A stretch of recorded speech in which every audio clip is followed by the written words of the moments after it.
பசிக்கும் போது தான் சாப்பிடணும். அப்ப சாப்பிட்டா மட்டும்தான் ப்ராப்பர் ரிக்வயர்மெண்ட் இருக்கு. இல்லைன்னா பாடி ரொம்ப நாள் வாழ முடியாது. Out right. எப்படி சாப்பிடணும்? இப்படிதான் அளவா சாப்பிடணும். ஓகே, அது எவ்வளவு சாப்பிடணும்ன்றது. எப்படி சாப்பிடணும்னா we have to chew, right? ப்ராப்பரா மென்னு சாப்பிடணும். கல்ப் பண்ணக்கூடாது. எங்க சாப்பிடணும்?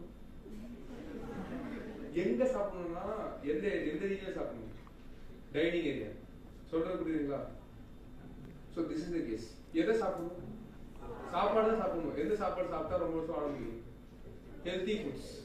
ஸோ ஜங்க் சாப்பிட்டோம்னா அதுவும் பர்பஸ் ஃபுல்ஃபில் ஆகும், அதுவும் ஃபுட் தான். But for the purpose of long living healthy food. இந்த சுச்சுவேஷன் புரியுதுங்களா? ஸோ நீங்க லைஃப்ல எந்த ஆஸ்பெக்ட் நீங்க ஓவர் கம் பண்ணாலும் இல்ல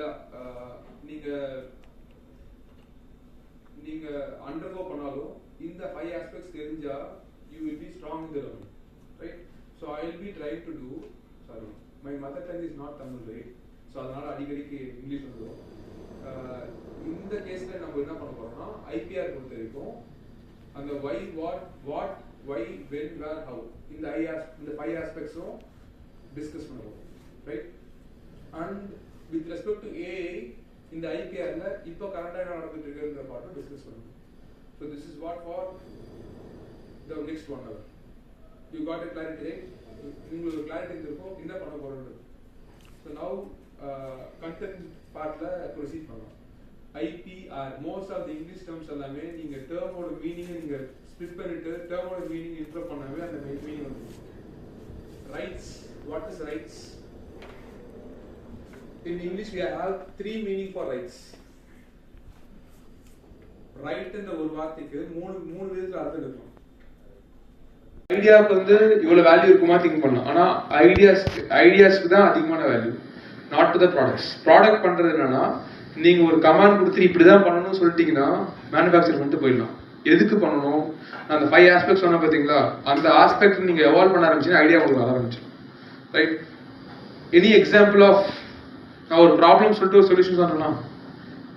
மைக்ன்ற பாட்டை நான் இப்போ சொன்னேன்.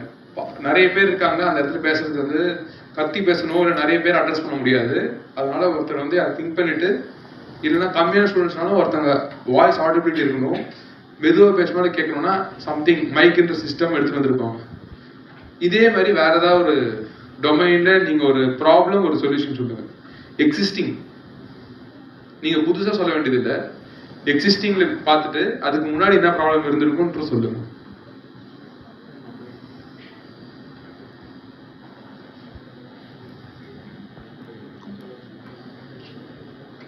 நான் கேட்கறது புரிஞ்சுதா? மொபைல் போன்ஸ் புரியல. நான் சொல்றது புரியுதா? மொபைல் போன் சொல்றீங்க, ஓகே. நான் மைக்னு சொன்னா நீங்க மொபைல் சொல்றீங்க. மொபைல்ல என்ன ப்ராப்ளம் இருந்து, என்ன ப்ராப்ளம் சால்வ் பண்ணிச்சு?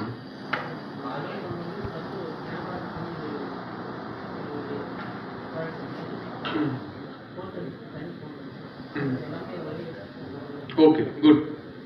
ஸோ ஃபோட்டோ எடுக்கணும்னா தனி டிவைஸ் கேரி பண்ணணும், ஃபோன் பேசணும்னா தனி டிவைஸ் கேரி பண்ணணும், ரெண்டுமே ஒரே டிவைஸில் கேரி பண்ணலாம், யூஸ் பண்ணலாம். குட். ஸோ அதே மாதிரி நீங்கள் சொல்கிறது எல்லாமே நான் சொன்ன பாட்டுனா இன்வென்ஷன். இன்னோவேஷன் ரெண்டு இருக்கு. What is invention, what is innovation? Invention innovation ரெண்டுமே வந்து something comes under IPR. இன்வென்ஷனுக்கும் இன்னோவேஷனுக்கும் என்ன டிஃபரன்ஸ்? நான் ஏன் கொஸ்டின் கேட்கறேன்னா, நீங்க திங்க் பண்ணிட்டு அப்புறம் ஆன்சர் கிடைச்சதுன்னா you will not be forgetting it. That is the reason. இன்வென்ஷனுக்கும் இன்னோவேஷனுக்கும் என்ன டிஃபரன்ஸ்? ஓகே, நான் ஒரு எக்ஸாம்பிள் சொல்றேன், ரைட்? சம்திங் சொன்னீங்க, புதுசாக கண்டுபிடிக்கிறது. இன்னோவேஷன் தான் புதுசாக கண்டுபிடிக்கிறது. ஓகே, நான் எக்ஸாம்பிள் சொல்றேன், ரைட்? நீங்க சேர்ல உட்காந்துட்டு இருக்கீங்களா? நீங்க ஒரு சேர்ல உட்காந்துட்டு இருக்கீங்களா? நீங்க உட்காந்துட்டு, ஃபார் எக்ஸாம்பிள் இந்த சேர் தான் முதல் சேர், ரைட்?